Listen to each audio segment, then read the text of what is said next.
So the LOTE, again, is another way of our district trying to meet the students' needs and giving them multiple avenues to access a world language program or some type of world language assessment so that they can meet the graduation requirement for 2 years of world language needs, okay?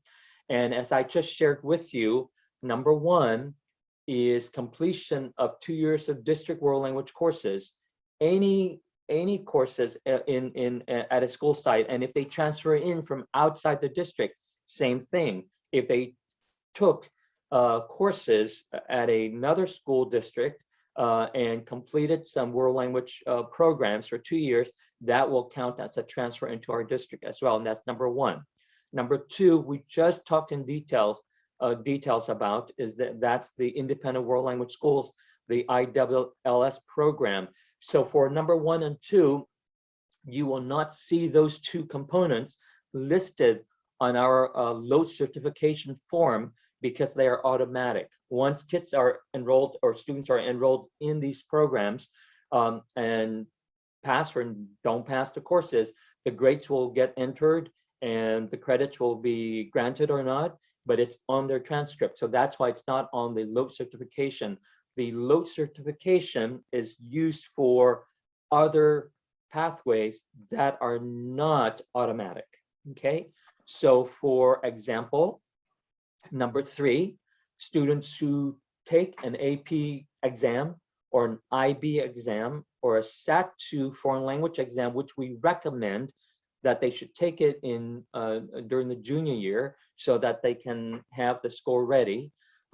These are not automatic. They have to do something with the counseling staff to request for the exam in order to take the exam and then secure the proper results back from the College Board official documentation so that we can use it later on when Claire talks about the California Syllabi Literacy. She'll mention more about this number 3, okay? So that's why on our LOTE certification form, number 3 is the first option, okay?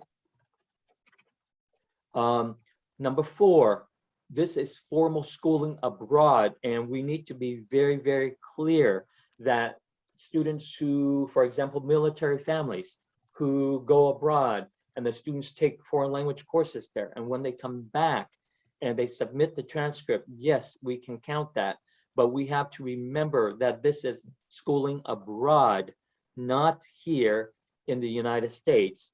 And so if they take schooling outside of our district somewhere else and that we don't have an agreement with or we don't have an approval for, we cannot count it. It's only for abroad. So that's number 4.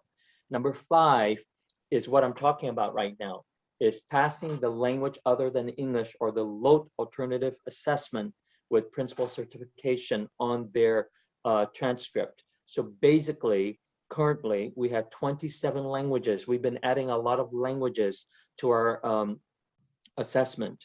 One of those languages is the ASL, American Sign Language, and that is a unique test that is offered through the Deaf and Hard of Hearing, or the DHH department through special ed, and that can go through me, but I have to make a special request for that department to test students who are interested in the ASL component.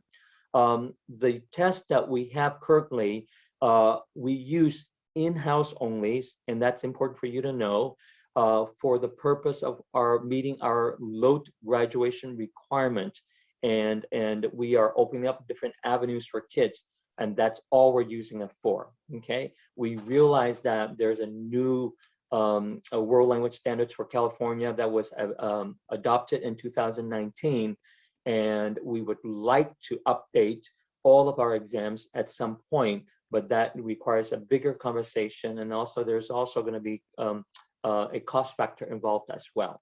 All right, so that's number 5. On number 6 is an assessment. Any student can go to community colleges, universities, and ask the World Language Department chair to administer a world language test of their choice. I'm sure there's a fee that they have to pay, but it varies by different places. Once a student passes the exam, that student duty is to ask the department chair or the designee to type up a formal letter on the letterhead stating that the student has met the equivalency of the world language standards for proficiency, at least at the 3-4 level or beyond, in order for us to count it towards the LOTE for graduation needs in our own school district. So that's number 6. So those are the 6 pathways, and the form that I've been mentioning about is this form. And as you can see, it starts with 3, 4, 5, 6. The 1, 2, the 2 courses. Number 1 is taking language courses in our school district. Number 2 is the independent world language schools. Those, like I said, are automatic.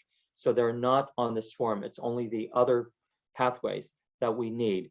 So once these are checked off and completed, my signature's on there, and the principal signs it, date it, make a copy for the student, and then the original goes into the site file, and we don't need the form back, and the student gets a copy so that he or she can show it to future employers or whatever they need.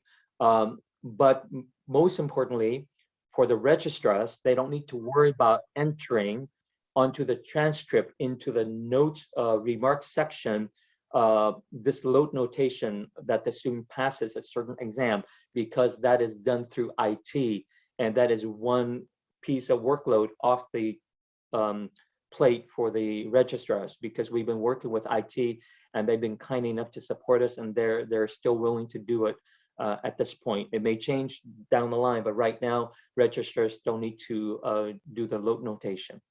Okay, so I'm going to stop here before I go on to the links. Do you have any questions so far?